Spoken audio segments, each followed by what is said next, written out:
My favorite memory, there's so many.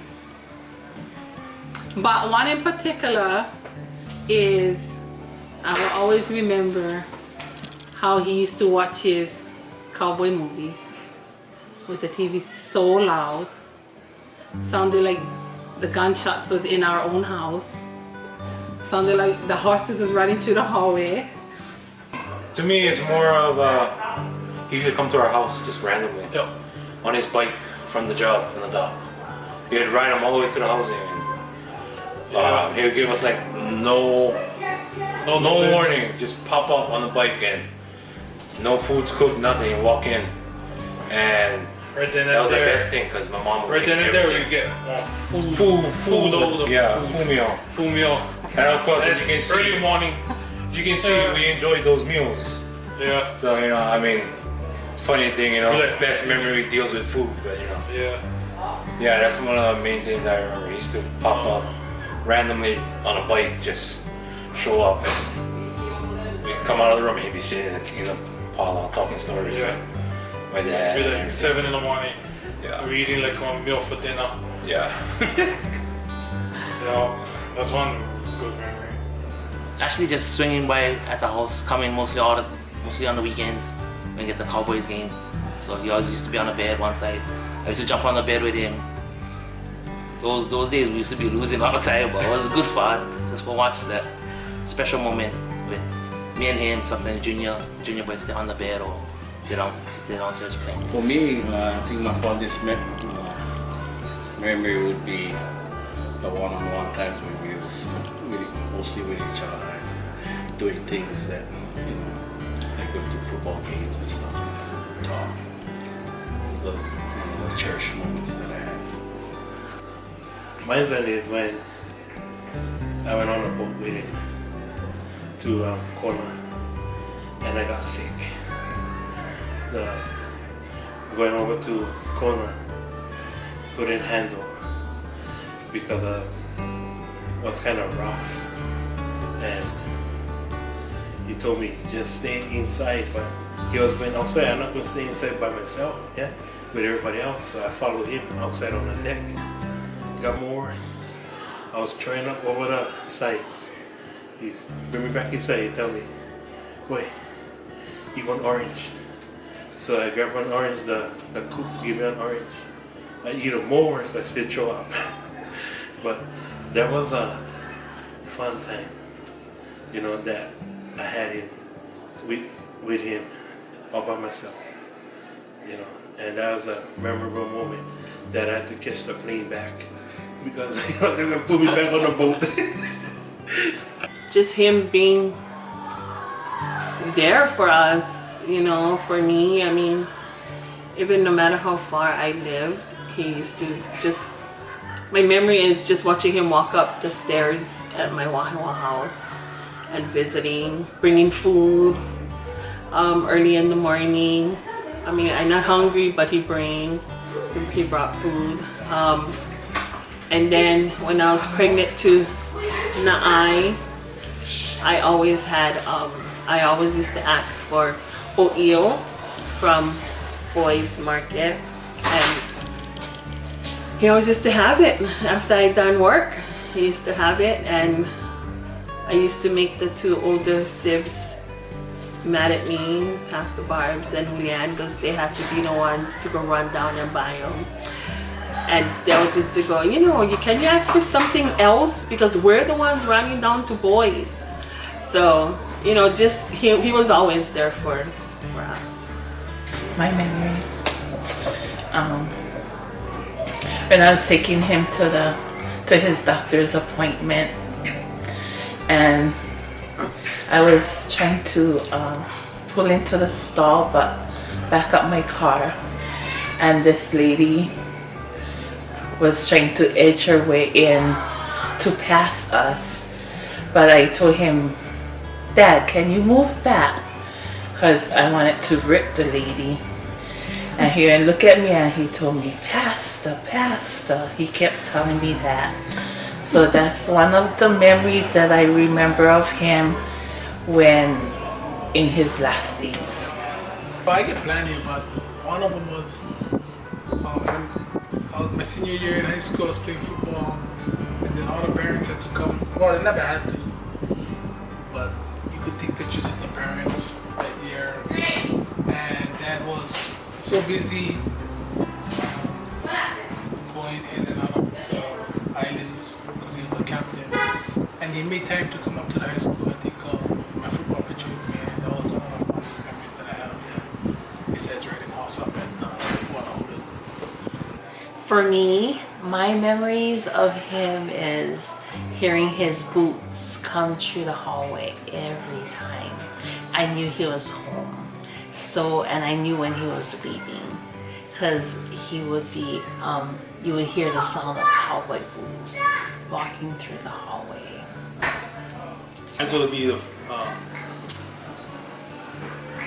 boots, that sounds that he used to make walking down the hallway. My favorite memory of my father-in-law was just I love doing the emos with him, like killing the pigs, doing the emos and just watching him do everything to me. But he was the best, man. So I saw a couple guys do him, but my father-in-law was the best emo guy, and he was good. And that was my favorite memories, just making parties and just watching him do what he do, you know, killing a pig, guarding them, and just making them. Everything came out perfect. The pig was perfect. That's my memory. Before church, every Sunday, I'd ride at Papa, and he would always buy me McDonald's. Same thing, Portuguese sausage, eggs, and rice. And then he would always get his coffee. I remember 3 equal 2 cream. So, yep, that's my fondest memoir. Riding in his truck, eating McDonald's. Oh, that was the same. That's all I can remember. And just coming here, enjoy the time after school, seeing him. My favorite one is when he was sick. We all had to, like, you know, he would ask for help. So with me, Auntie Nani, Uncle Jay, and Auntie Barnes, they did whatever at home, but we still have to flush him out. And because I work nighttime, I used to catch the morning, and then Auntie Nani or Uncle Jay catch the night. But I guess one morning I came and he was sitting straight up in a chair, and I was like, oh, it was like 6:30 in the morning. So I was like, yeah, these jackasses, I said, what happened? He said, yeah, they never flushed me. They never come. Nobody came that night. And I was like, oh, you should have called me because I go work. He was like, oh, no. He said, hi. They went, they said they could help. I said, yeah, I'll help you. He goes, no. But he was I was just shocked that he was sitting straight up. Like, you know, like, because he was kind of down and he was just thinking, I was like, so yeah, he had straightened. After that, he had straightened. He was going all over. He ended up driving again. And I get plenty of memories, but he would drive again, and he would take me actually when I have to go service my car. Out of the blues, he'd just jump in the car, he'd pick me up. After I serviced my car, bring me home, and took me to work. And he was sick the whole time. Where he actually had to carry one dad with him. That was one of my favorites. My turn. Me next? Yeah. Well, my favorite memory was singing with him. We used to sing E Alulique, and it goes like this. E Alulique mai kako kako na oibi o mai na pua mai ole na pua lani. Like that. Nice. Mine one was when he just had his heart surgery, that bypass surgery, and for some reason me and him was fighting, so he wasn't home. Oh, that worked. Yeah, no, this was when he wasn't even home, and he called me up and told me to bring him something to the hospital, but he told me not tell nobody, you know. So he said, you know, you just bring me the stuff and come and bring me a potato chip and all these things he told me what to buy at 7-Eleven and bring them to him. Then I went to the hospital and it's in ICU, I had to go. So I went, and then before I left, he goes, hey, you Puerto Rican, you better not tell nobody.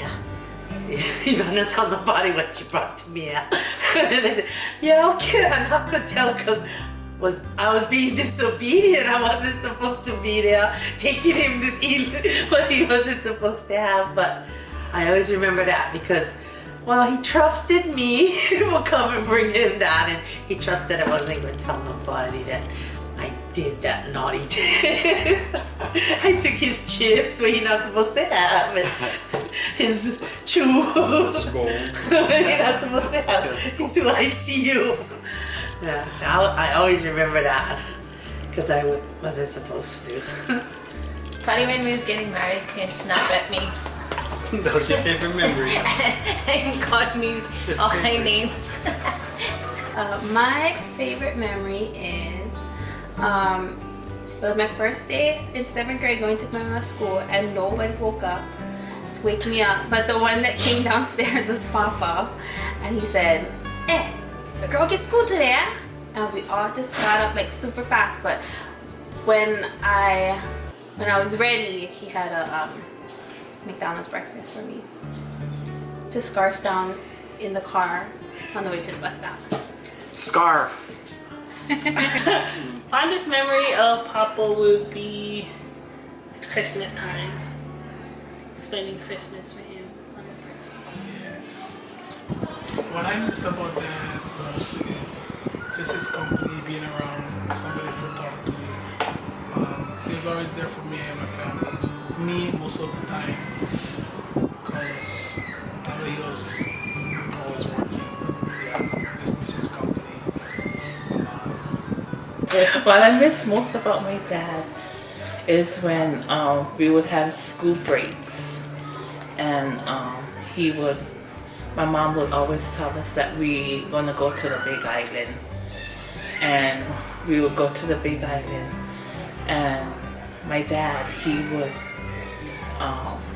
what I remember about us going to the Big Island was that he would buy so much food, like sweet bread, manapua, pork hash, all kinds of stuff, and we would take him to the Big Island.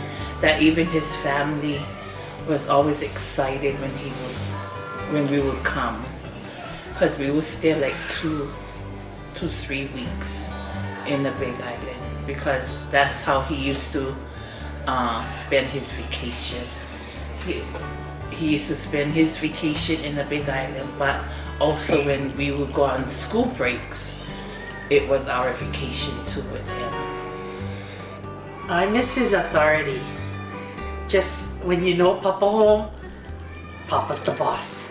He's the law. He's the man of authority. Everybody respect him. Everybody listen. It's just knowing. Everybody straight, you know, and everybody just had that authority wherever you see him. You know, and with our kids, yeah, we always tell them, you know, shame your Papa's name, because that's your Papa's name, and that was gold. You know, and I think I miss that. The most thing I miss about my dad is his presence. That's the most thing I miss. I wish he was here. I wish he was walking through the hallway. I wish he was sitting on the table with us. And the most thing I miss is him taking care of us. Yeah. The most thing I miss about him is miss hearing his boots coming up the stairs. You know, you can hear him, but you know there's Dad already coming home, and the other thing, like on the kitchen table, he like talk story with everybody. You know, his laugh. Yep, that's the thing I miss most about him.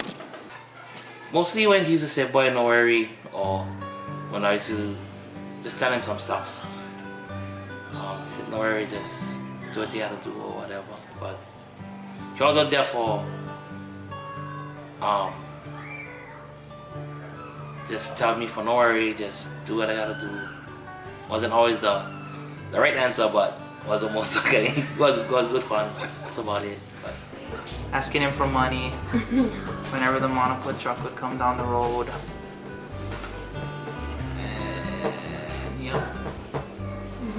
Yeah, I feel the same. I just miss having him around too. and you come upstairs, the rocking chair is empty. Because he has to sit there, and just wish he was here to be with the family that's grown like double since he's been gone. Yeah. Same thing, just miss him being here, miss hearing his voice, and miss his smell. Oh yeah, like skull. Yeah. Pomade. And some Homage, yeah. and skull. Yeah. Miss that. Saw when you whacked the rocking chair off. For me, the most I miss about him is how he went care for his family.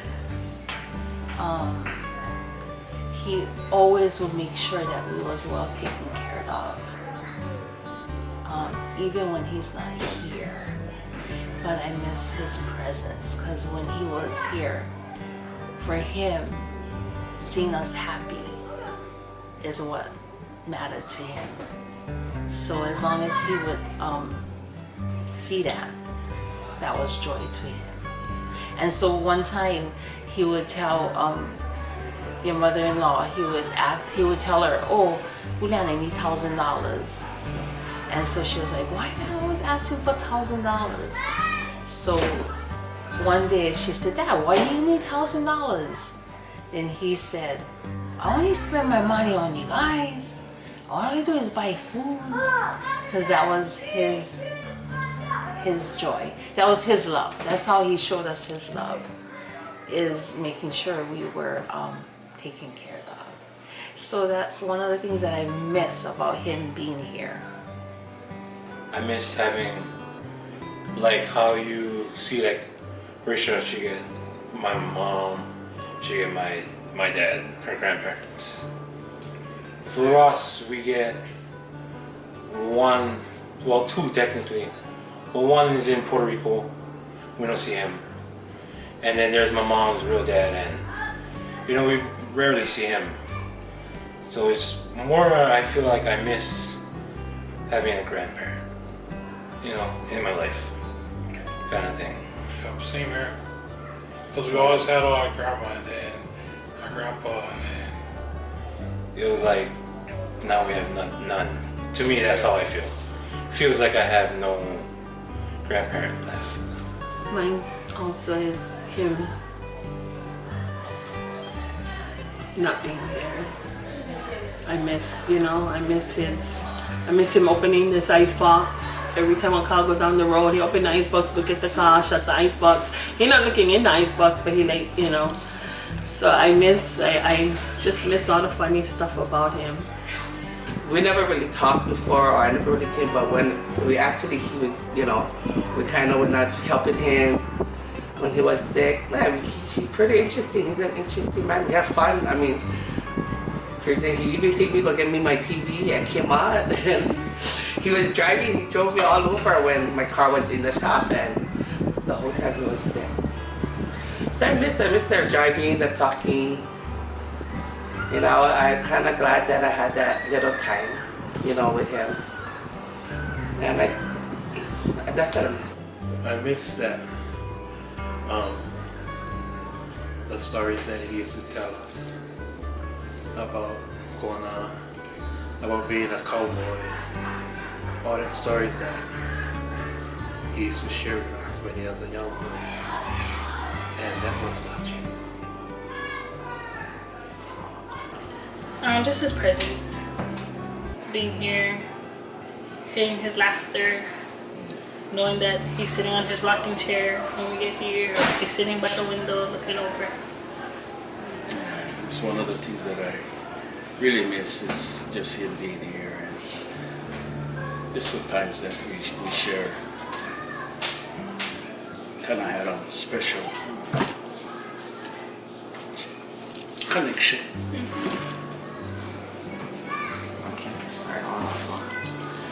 Last question, last one is, if Papa was here today, sitting on his chair, what would you tell him? That I love him. And that he's my greatest hero. Sing. Is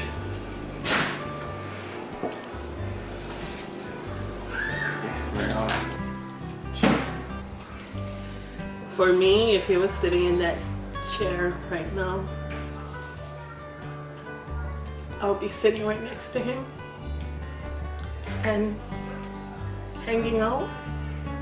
Things that I wish I did in the past when he was here. I used to come, but not as much as I do now. But if he was here, I'll be right there talking to him and just enjoying his birthday with him as well. But yeah. For me, I would tell him that thank you because he done so much for me. Who I am today, I wouldn't have been if it wasn't for the love that my dad would share and gave to me and all of us. And I would tell him thank you. My dad knew that I loved him, but if he was here, that's all I could say was thank you. Just give him one hug, tell him I love him, and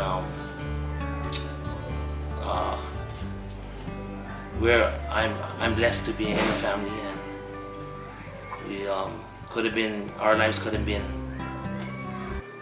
totally opposite. Like we would have been doing stuff on the street and not really working, but he raised us for go work all the time. So I'm most blessed having him as a dad, and tell him I love him and can't wait till I see him again. How's everybody in heaven? How does it look? How's grandma? How's papa? How's my mom? How's mom Nano? How's everybody? How's Jesus? How does it look up there? But I would ask him a lot of things about heaven, not too much about earth. I would run to him, hug him, kiss him, and tell him, don't ever go away again. And tell him that I miss him so much. That's what I would do. I would run and grab my dad and hold him close to me.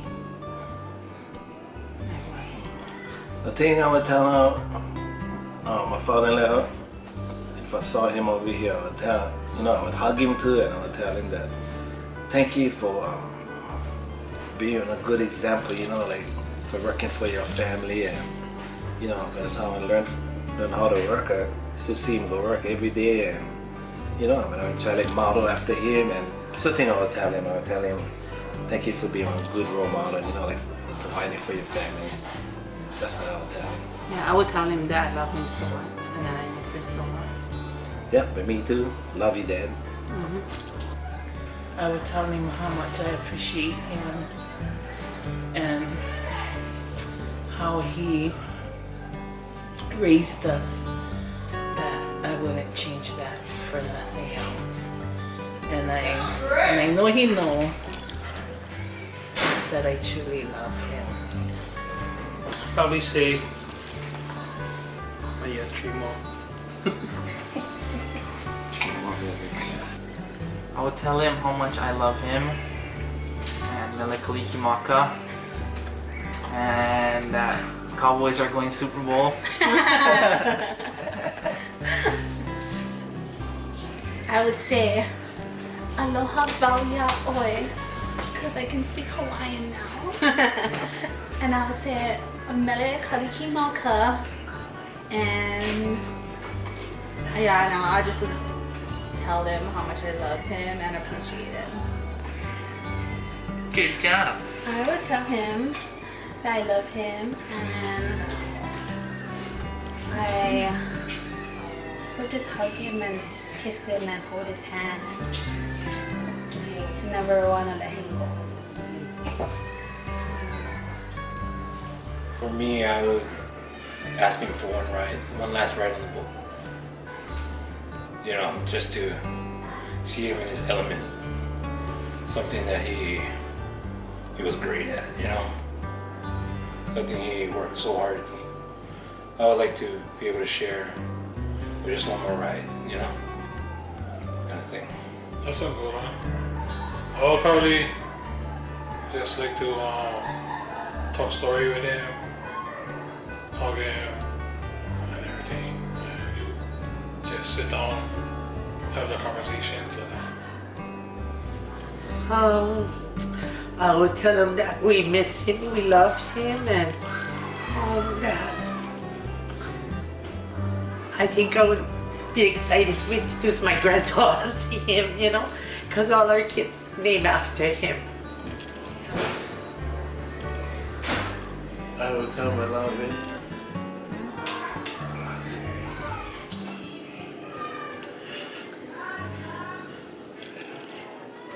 And his birthday. Yeah, happy birthday.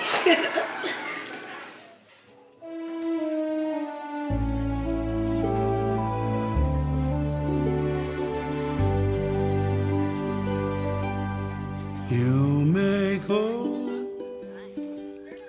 I'll let you go. May God bless you. You'll be mine wherever you may be. It's a warning to say aloha, 'cause you never find another Hawaiian like me. Oh no, you never find another Hawaiian like me. You may go, I'll let you go. May God bless you. You'll be mine wherever you may be. It's a warning to say aloha, 'cause you never find another Hawaiian like me. Oh no, you never find another Hawaiian like me. It's a warning to say aloha, 'cause you never find another Hawaiian like me. Oh no, you never find another Kanaka like you. Oh no, you never find another a people like us.